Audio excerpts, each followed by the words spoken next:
So other people asking me dumb questions like, I'm gonna say dumb questions. It's a good question because they ask me how much I make per truck. But to me, in my mind, man, I'm on something different than what y'all on. Y'all on. I look at what my operation make. I don't trip off of what one truck make because you get caught up in what one truck make.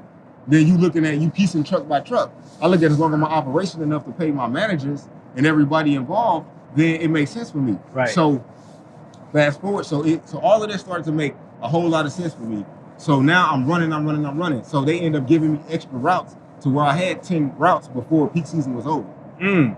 So with the persistence and they like my system, like, how are you not dropping routes? Everybody else is.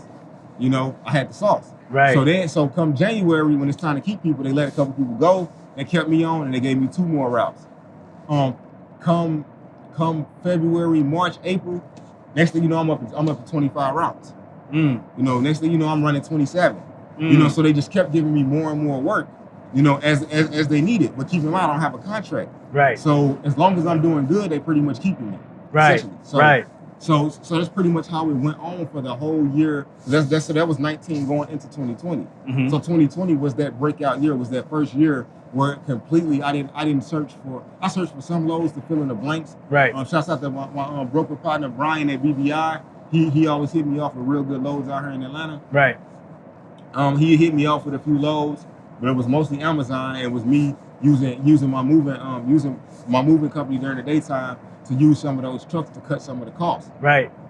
How typical is that for Amazon to give someone that much responsibility of that many routes, 27 routes? Like, if you compare yourself to some of your peers, I mean, do you know anybody else in the network?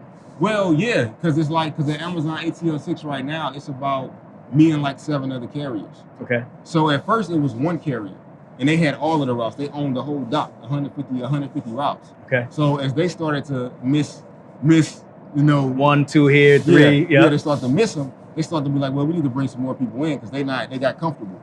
So next thing you know, it was me. I was like a third person that they brought in. Next thing you know, they started to bring in more people just because they didn't want to depend on one carrier. Because what happens if your driver steals some freight? Right. So now if we got to get rid of you and you got 30 routes, you got 50 routes. Right. That's a whole lot of ground. How easy is it going to be to find a cat with 30 routes? Very, very difficult. It's going to be difficult.